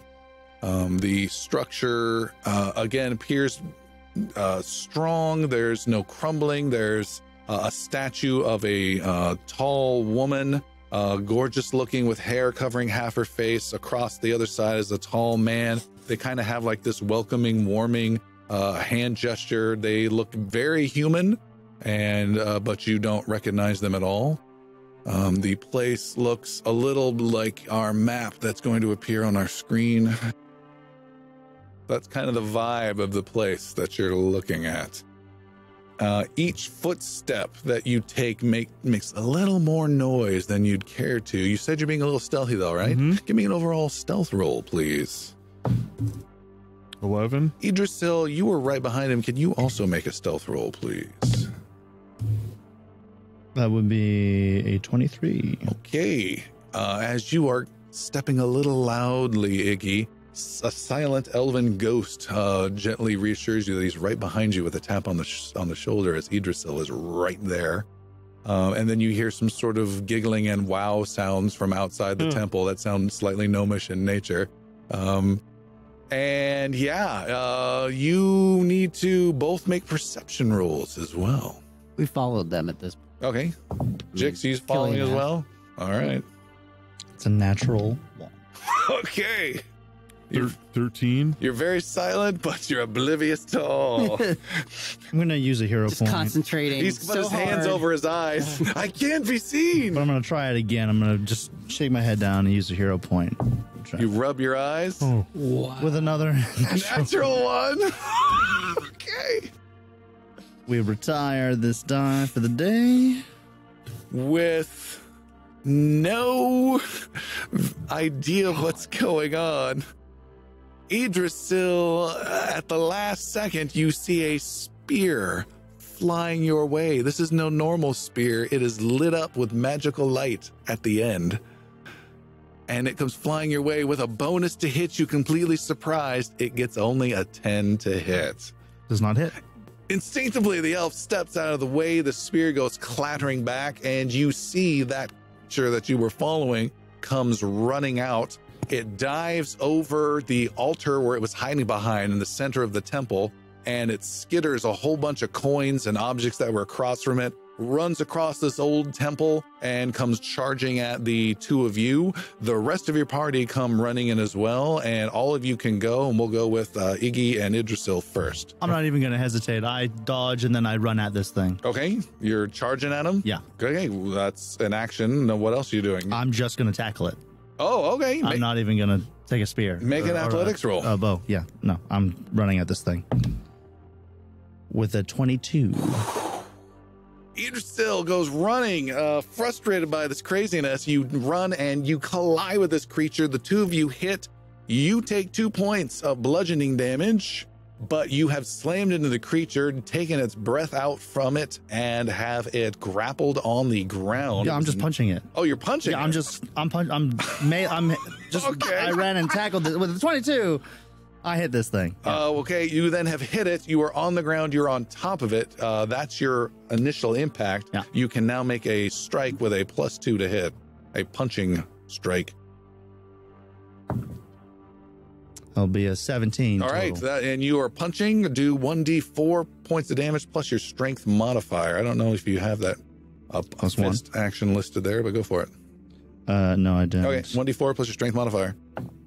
That'll be a total of 5. Wow, huge Nice. hit. The creature is alive, but just stunned by it and squealing. Iggy, you have some actions. How far? I'm gonna run up. They're about 15 feet away. I'm gonna run up to them and just poke him, just skewer him with my sword. All right, it tries to roll the elf in the way, so you have to be a little careful. You get +2 to the attack, though. It's that disadvantage for sure.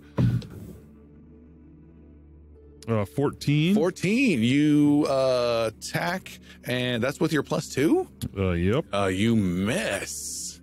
It gets the elf in the way, and you can't get that strike in. You have one more action left.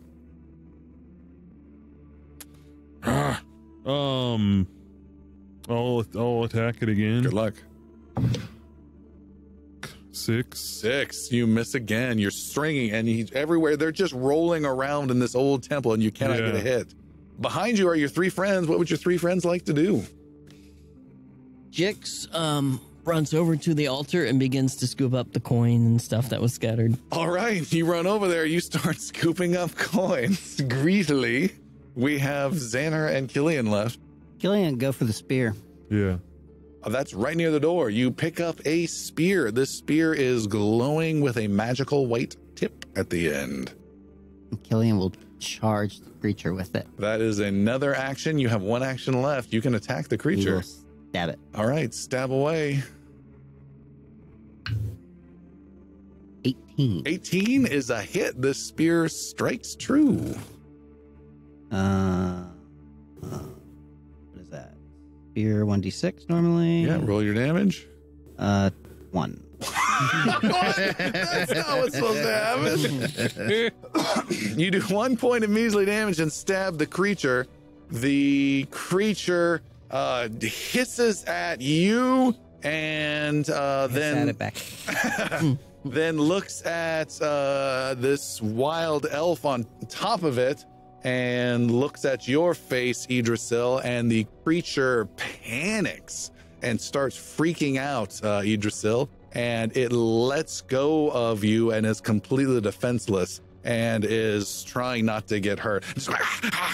And is trying to like shrink away from you and your repeated pummelings, but is not trying to claw or bite at you any longer. I headbutt it. Okay. Well, it's one more time for Xander. You didn't get to go yet. I back off. I'm going to ready an action. To do what, and what's the trigger? So I'm looking same thing that we did in the cave before. I'm going to make sure that nothing comes in from the outside of the temple door that we're in. So if something comes in that way, I'll attack whatever's at the door. All right. Going back to Jix briefly. Jix, you have 7 gold coins scooped up and in your hands, and you are grabbing more still off the altar. It is a new round. I believe Idrisil was eager to do some headbutting. Oh yeah, he's getting his teeth knocked out. Don't forget about gold for Carahel. And this will just be... I don't have any modifiers. Just roll and add some. Oh, strength, I guess. Plus, so 9. Strength plus level plus 2 for being trained and punching. So okay, so that'll be 11. 11. You headbutt. You miss because the creature throws up its little claws, and you just smack its claws. It's being totally defensive right now. I have 2 more actions? Yeah. Take out my dagger and stab it. All right, you take out your dagger while you're laying on top, and you can stab away. Good. Ooh, baby. That's a 25. That's a hit. What's the damage? Dagger will be a D4. He only has 3 left. 4. Okay. You plunge it into the creature's heart. It squeals, and it dies. And the temple is quiet except for the childlike giggling from the goblin in the middle who's just won a Las Vegas slot machine. It looked like it knew you. He just remembered me. Jix, you have acquired a total of 20 gold coins that were sitting on this altar for God knows how long. In addition, you see there is a scroll case that got knocked off of the altar and a potion in a metal little vial that got kicked off and hit the floor and did not in any way break.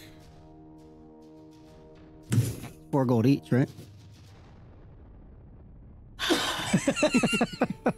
Yes. 4 gold each. Wow, thank you. Thank you, Jix. Thank you, Jix.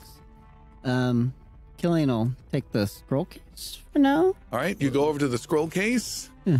and you see as Jix is handing out the coins, you can make a perception roll, and +2 because you're really not trusting of him. 24. You see that I have lied on Jix's behalf. Jix actually has 16 more gold coins on him. You see, he's got it. Like his pouch is he's shuffling some extra into his pouch. He's handed out the equal amount. And the other 16 gold you have there, friend? This For Carahel? it's It's for Carahel, you say? no, it's for the family of the little girl. Well, that's very sweet. I will be glad to hold on to that until such a time. No worries, I got it. Why don't we just spread it around? It's for the little girl. 1 for Carahel and 3 for the rest of us. I can't believe you're gonna steal money from a little girl. As coins drip out of his pockets. So 3 each and 1 for Carahel. Are you acquiescing to that, Jix? Where's my horse? It's Edward's upstairs. No. He makes the figurine shape with his I fingers. don't like the feel or the look or the smell of this place. We should probably get back up and talk to our giant buddy. Killian, make a perception roll, and also +2 because you're not particularly trusting of him. Natural 1. Okay. You do hero point? I am out of You're hero out of hero points. points. Jix, you, unless you want to fight me on it, you do agree to divvy up the coins, but you do one of those side hustle cash register things where you overpay him and you say, oh, no, give me that change back and blah, blah, blah. And you end up giving everyone their share of coins except for Killian, and he somehow thinks he got his fair share, but you end up with Killian's 3 coins that he was going to get. All right. And in addition, he doesn't see the extra treasure I have lied to everyone about that you have of this cool little opal type gem that you also found that is in your pouch, covered by these extra coins you have. Perfect. I'll go along with that. Okay. And you guys are kind of listening to what's going on between Killian and Jix. And Xander, you kind of stop and slowly turn around as you see there are 5 more of these creatures standing right behind you. They have spears out, but not pointed. And you see there are 5 more behind them just outside the entrance. Guys? I already gave you your share, Janner. Thank you, Jix. I have something you need to look at, though. Guys? Killian turns around. And You turn around, you can see little Xander back by the door has these 5 troglodyte creatures there. They then lower their spears, ready to skewer them. Let's go ahead and actually have you roll. This might be important, Xander. Roll initiative. And good luck. 22. Woo! Nope. That's not a 19. Sorry, that is a 18. 18 total? 18 total. That roll was weird. Hold on. It rolled weird. They have... Oh... Okay. I don't know why I made you roll, but I just rolled a natural 20 for initiative. Oh, no! 4 of the 5 lower their spears as you're kind of turning around and pointing at everyone, and they go to attack. The 5th one stops and barks in order, and they stop their attack. You turn around and back away a little bit, and he points at the elf Idrisil. And as he does so, 3 of the 4 cower down really low and get down on 2 knees before you, Xander. And the 4th one, who has his spear, throws it at the elf, Idrisil. Idrisil, you've been attacked with a 7 to hit. That does not hit. He nervously throws it. It goes wide, almost hits Killian farther into the temple. The lead guy who told him to stop then stabs that guy with his own spear and stabs him to death. And then he barks something out to the other 5 that are waiting outside, and those guys all drop to their knees as well. Idrisil walks up next to Xander and just looks at the leader. He drops to his knees and does not look at you. He's looking at your feet. Get up. Now. I'm talking to him. He does not move. I walk over to him and pick him up by the head. He rises up and is looking low and does not want to make eye contact. I kind of, while holding him, I move to the side and show him the body of the one that I just killed. Okay. And I point at all of his friends. Talk. He starts to speak, and he speaks the following interesting words that are forthcoming. And does anyone speak Draconic? No. He starts speaking in this kind of barkish, but with a bit of a hispy language, sees no recognition, then starts speaking in Undercommon. Does anyone speak Undercommon? No. Common? Nope, Undercommon. Undercommon. He speaks Undercommon. No one, and you guys can kind of hear that it's the language. Like, you know what Undercommon is, but you can't understand what he's saying. It's not the Don de Biblioteca type thing. And then he just kind of lowers his head again and does not look at you either. Well, no. No. No. Yeah, he's not speaking Knoll at the moment. Knoll. He spoke Draconic and Undercommon. Idrisil is gonna throw him back onto the ground, frustrated. All right. He hits the ground and just lays there. He's got a spear in his hand, but doesn't do anything. He doesn't fight Yeah, back. he puts his foot on the spear, puts it to the ground. So his foot is just standing on the spear, just in case he, they're very afraid of me, but he's not, but just in case. Okay. Idrisil, I have an idea. What do we make of this? I'm thinking we might be able to determine the original elders of this city. According to that statue over there, might have been elves, like you. And perhaps they don't speak it, but they may know gestures. They may know pictures. There might be something that we could point to, at least point to you and to the statue and see how they react to that. I would say wave them away. Make it simple. Iggy? Let's get the fuck out of here. Go ahead. I just wanted to know if you were going to ask me an opinion. Nope. Says Captain Jingles with all the gold in his pocket. Yeah. I crouch down in a squat and I look at this guy and I give him an intimidating glare. I don't have the skill for that or anything, but I give him a nice glare and I just look at all of his friends and I just whisper I go right up to his ear. Get out. He doesn't respond. He doesn't know what that means. I stand up and I just walk past him casually. All right. Towards the rope. He does not respond, and you guys head out the temple? I go towards the rope, yeah. All right. I have the spear, right? Like carefully walking past him like he eggs an alien. I'll wait for them to pass and then I'll Your walk. friends. Yeah, okay. yeah.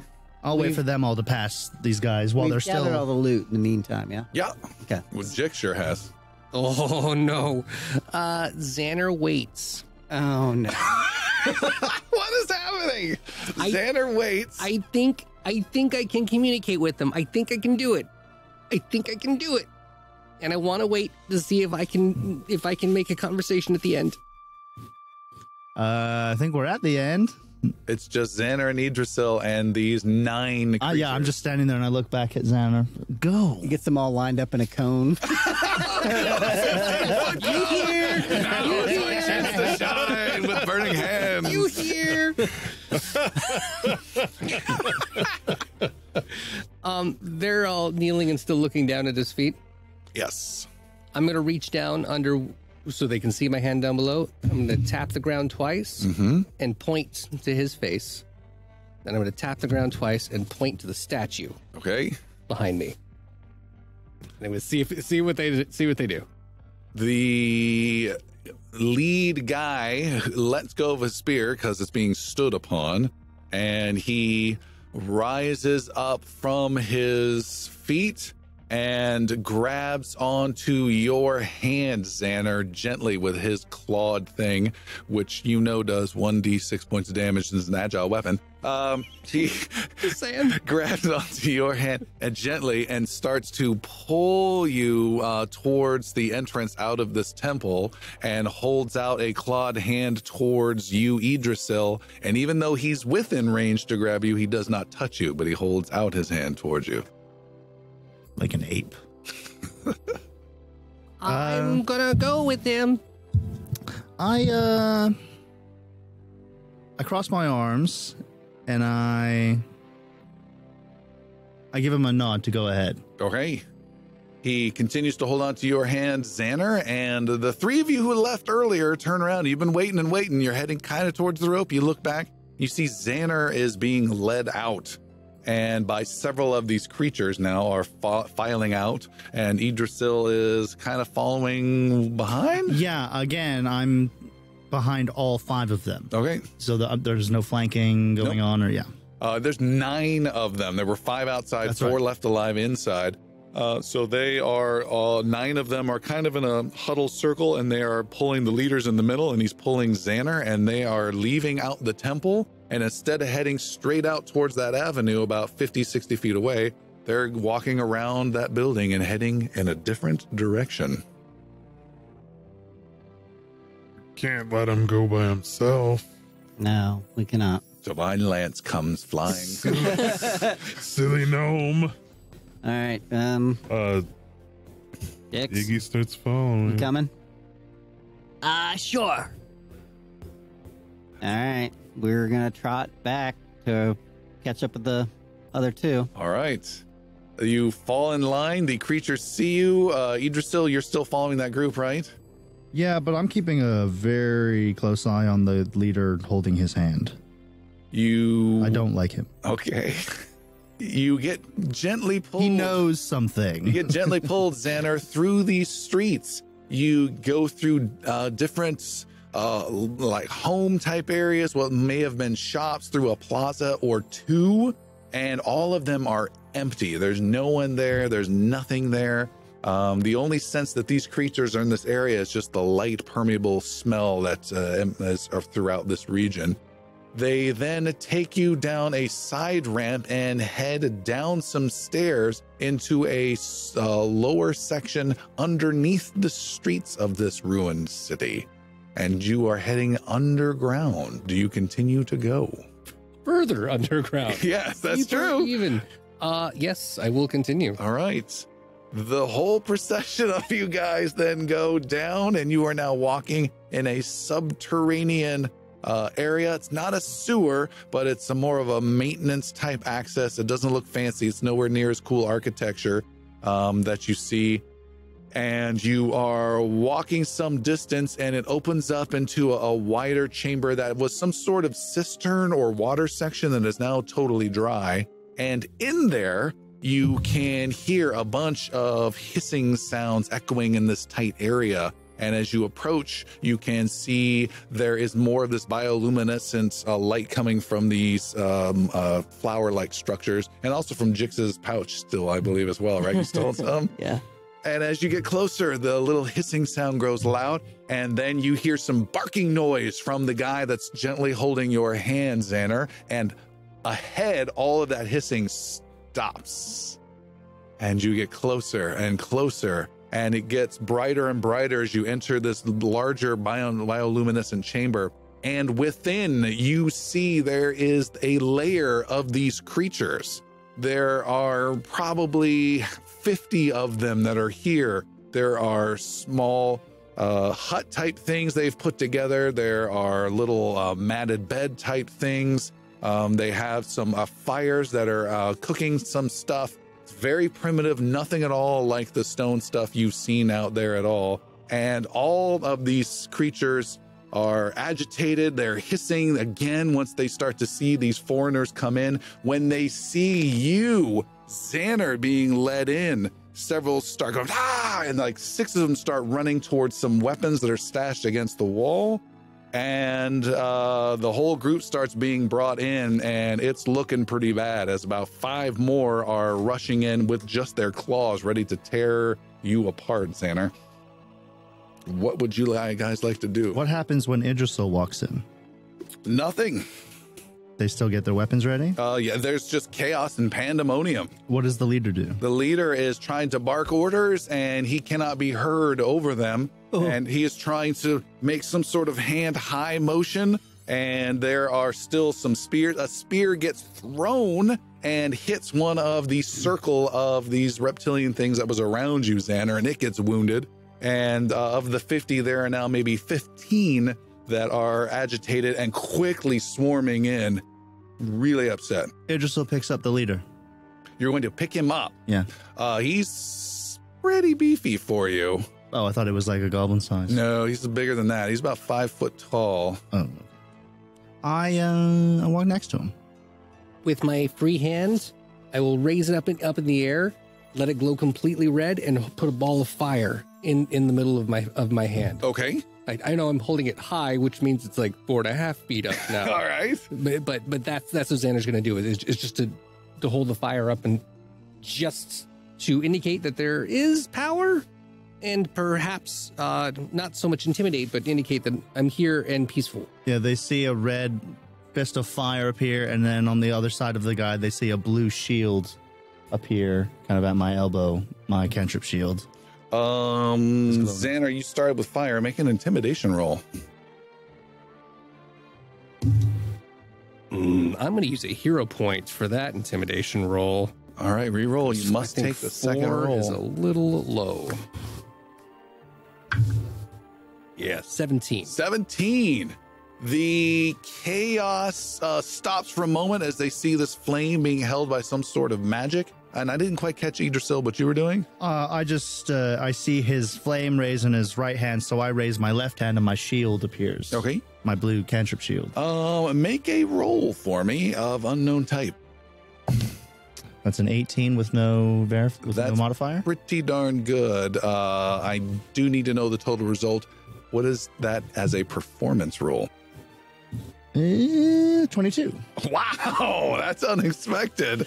With your shield raised up, you draw attention, and several of the more aggressive ones stop, and they drop to their knees, and then some others look around confused. They drop to their knees, and like almost some sort of weird wave-like effect, all 50 of these creatures drop to their knees before Idrisil. And all is quiet. You can hear the flickering of a flame off in the distance, the flame that's in Xander's hands. The only ones that are standing are protecting you in this circle. Your friends are right behind in this subterranean area. And only one rises up of these creatures. He rises up from the middle. He is larger than the others, a little older than the others. And he walks up and across and is making direct eye contact with you, Idrisil. Yep. And he comes up and says something in a language you don't know, boldly says it. And as he does, Jix's ears picks up because he just spoke in Knoll, a language you understand. Oh. And we will stop there for tonight. Oh.